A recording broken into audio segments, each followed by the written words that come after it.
welcome to the YouTube channel. Bruno had to run a few errands today, so he left me in charge of making this video. Before I hop right in, I just want to give a quick background of myself since we all know who Lord Bussy is.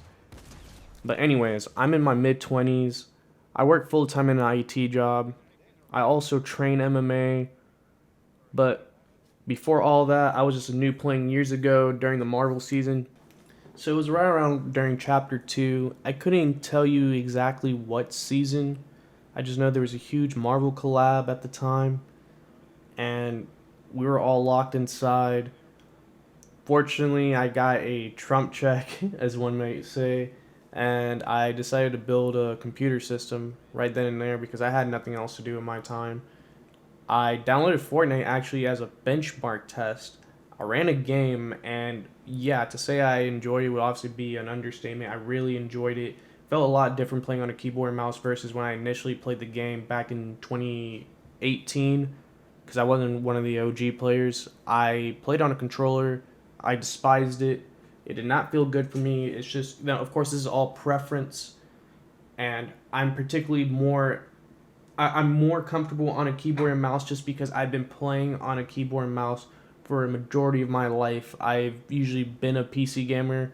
I was usually technically playing on a laptop, just like how I assume most of y'all have started or continuously do so on PC. Because this game is not really technically fun for me when I'm playing by myself. I feel like a lot of people can relate to that. This game is really enjoyable with friends.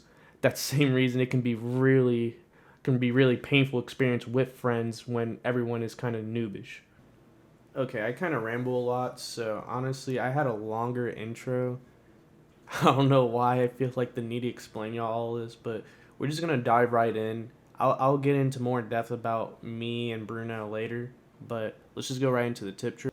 So in today's video, I'm really just gonna be focusing on a couple peace tactics I have. Not anything too crazy. Y'all probably know about them. It's pretty simple stuff, honestly. Like one of my favorite plays I like to do is to fake a chop.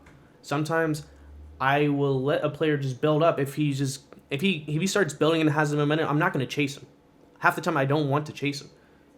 I have no problem with that. He's used to someone chasing. Understand that. So he can play that game all he wants. I'm going to be playing chess. So I will just bait the chop. I will always be having my builds ready with my shotgun out, just ready to catch him, because you're going to have to hit him with the cone and wall. It's going to be quick. And you can hear when they're about to drop. You know when they're hesitating to drop or thinking about the drop. Right here, you can see my buddy just smoking me right after I pieced. But yeah.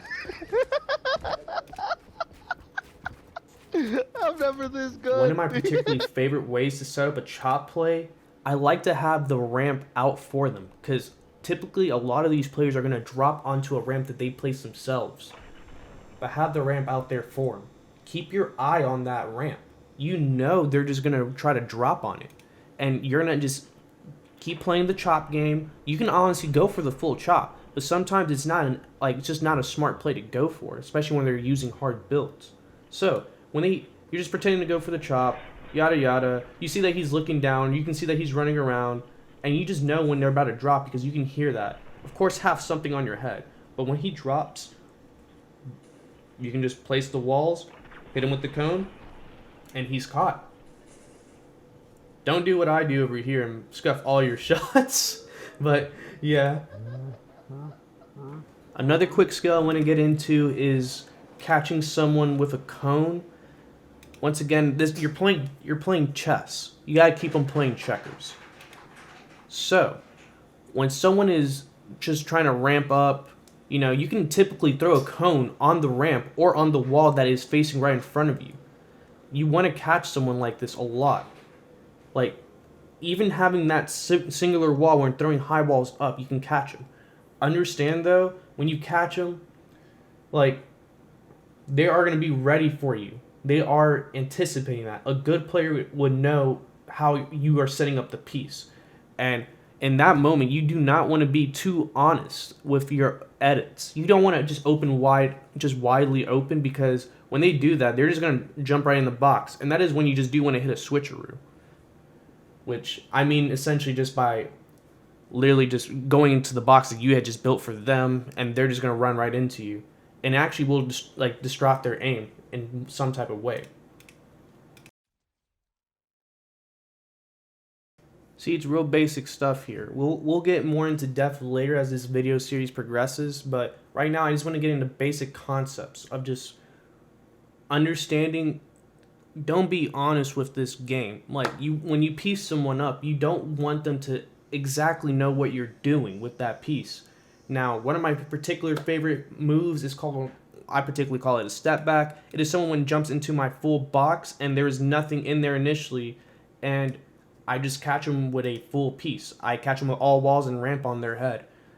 Now, a lot of people will find themselves in this position when they just barge right in. Now, understand where you realistically don't want to make an honest edit. Like, I make double edits depending on who it is because I don't want them to look at me while I shoot them. It is simple as that. When you take that shot, you don't want them to be able to hit you back. You want to minimize that. So sometimes I will fake a wall edit on the other side and attack the other end. This is how you want to approach anybody in a box fight. Understand, this is how you really catch someone, because now it really does put them in a vulnerable spot where they know they're pretty much cooked. And you want to keep doing that to them. You don't want to give these people the opportunity to hit back, because you don't know what these kind of players are capable of. And we're in a meta, of course, where shotguns can pretty much fry anyone. And it's going to be the majority of the metas for Fortnite, where the shotgun is pretty much a one hit if timed right. Now understand, there is such a thing as doing too much. Simple plays do work as well, but understand, if you know this guy is very capable in building and editing, you might have to realistically outwit him. And it's really not as crazy as you think. Like, simple plays like that, like, you just want to be able to catch him with his pants down. Him looking away, and you're now full piecing him from that end. And you'll see it. Oh, this nigga took the Ritalin today. Well, thanks for watching. I hope this video was kind of helpful in that end. I'm going to go more into depth about mechanics and things of that nature in the next video. Things that you want to be able to be comfortable with. Like I said, I'm not particularly the best builder, but I can hang with the best builders. In fact, I can outbuild the best builders because I'm not doing crazy maneuvers. I'm not doing triple edits to get over somebody. I'm literally just doing ramp walls, like high walls, honestly. And yeah, just catching people with their pants down. It really does not need to be anything crazy. No diss to anyone who's on that end or who likes to play that game. It's just more or less just for me personally. I don't find that to be fun. I like to take a grandpa speed to a lot of people. You'll notice that in a lot of my montages, I'm not going a breakneck speed. I am simply just applying pressure at the right times. I'm putting builds in at the right times. That's pretty much how this game is played. You don't have to be 17 years old or 15, whatever, like on ADHD medication. You really don't need to be on that end. Like, you can honestly be a little boomer like me and be able to work someone in piecing with simple tactics. Thank you and have a good one.